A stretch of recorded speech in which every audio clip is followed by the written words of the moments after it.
दुनिया का निर्माण हमेशा से ही इंसानों के लिए रहस्य बना हुआ है। आज इतनी वैज्ञानिक प्रगति के बावजूद हमारी धरती पर कई ऐसे रहस्य मौजूद हैं जिनका पता लगाना वैज्ञानिकों के लिए भी लगभग नामुमकिन है।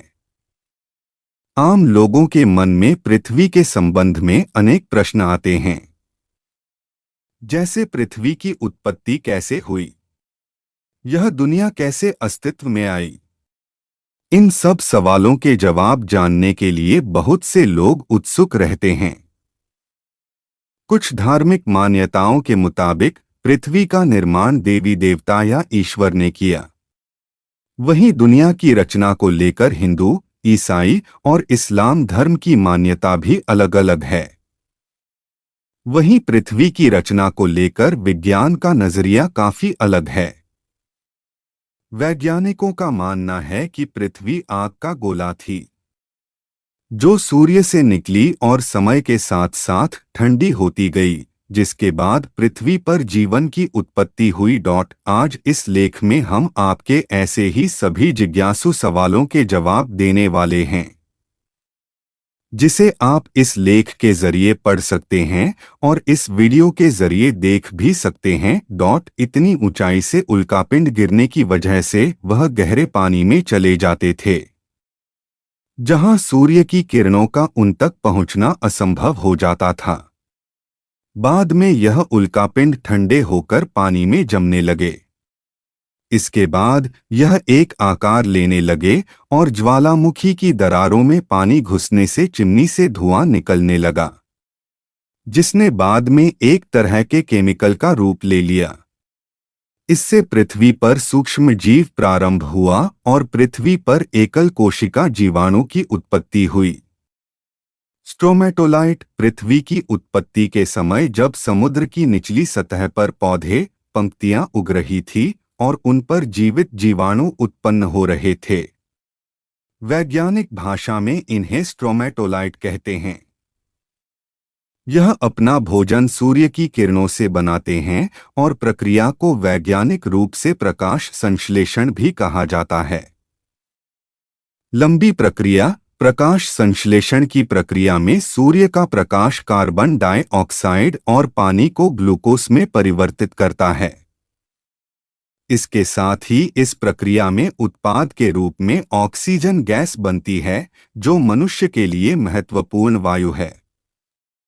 एक लंबी प्रक्रिया के बाद महासागरों में ऑक्सीजन गैस भर गई और इससे पानी में मौजूद लोहे में जंग लगने लगी और इससे लोहे का अस्तित्व सामने आया। वैज्ञानिकों के मुताबिक 2 अरब साल पहले पृथ्वी पर ऑक्सीजन का स्तर बढ़ता जा रहा था और साथ ही पृथ्वी के घूमने की समय सीमा भी कम होती गई। आज से 5 साल पहले एक दिन वर्तमान में 16 घंटे का होता था। धीरे धीरे समय के साथ समुद्र के नीचे की भूमि की सतह बड़ी प्लेटों में तब्दील हो गई। 7.50 करोड़ साल पहले पृथ्वी के नीचे। ऐसे में पृथ्वी की सभी लेयर आपस में जुड़कर एक विशाल द्वीप बन गई। लगभग 40 करोड़ साल पहले पृथ्वी का निर्माण हुआ था। इससे अब पृथ्वी का तापमान घटकर 30 डिग्री सेल्सियस हो गया और दिन 18 घंटे लंबे हो गए थे। उस समय पृथ्वी की स्थिति वर्तमान में मंगल जैसी ही थी।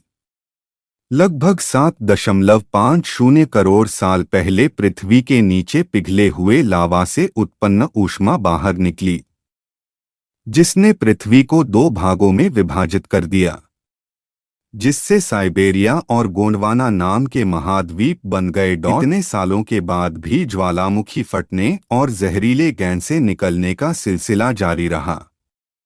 जहरीले गैसों में कार्बन डाइऑक्साइड सूर्य से निकलने वाली किरणों को अवशोषित करने लगे और ऐसे पृथ्वी का तापमान बढ़ने लगा। बढ़ते तापमान की वजह से समुद्र में गर्मी पैदा होने लगी और समुद्र का पानी भाप बनकर बादलों के रूप लेने लगा। इसके साथ ही कार्बन डाइऑक्साइड गैस के वजह से अम्लीय वर्षा होने लगी। कार्बन डाइऑक्साइड के साथ बारिश के कारण यह गैस चट्टानों और पत्थरों द्वारा अवशोषित हो गई। कुछ हजारों वर्षों के बाद पृथ्वी का तापमान घटकर 0 से 50 डिग्री कम हो गया।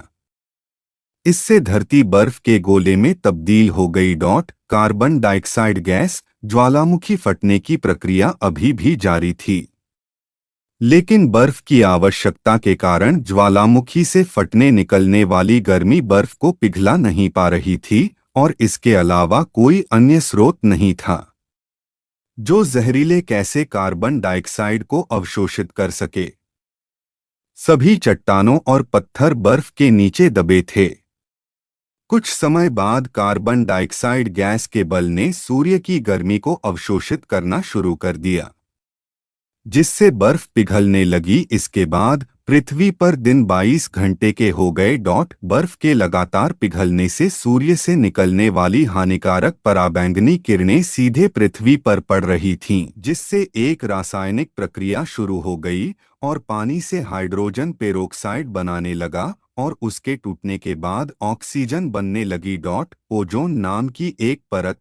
जब ऑक्सीजन गैस धरती से 50 किलोमीटर ऊपर उठी तो वहां रासायनिक प्रतिक्रिया शुरू हो गई, जहां ओजोन नाम की एक परत बनी जिसने सूर्य से आने वाली पराबैंगनी किरणों को धरती पर पड़ने से रोक दिया। आने वाले 15 करोड़ साल तक इस गैस की परत बहुत मोटी होती गई। पृथ्वी पर ऑक्सीजन गैस की मात्रा बढ़ने लगी और पेड़ पौधे अस्तित्व में आए। धन्यवाद दोस्तों, अगर आपको वीडियो अच्छी लगी हो तो इसी तरह के वीडियो रोज देखने के लिए हमारे चैनल को सब्सक्राइब कर ले। आपका दिन शुभ हो।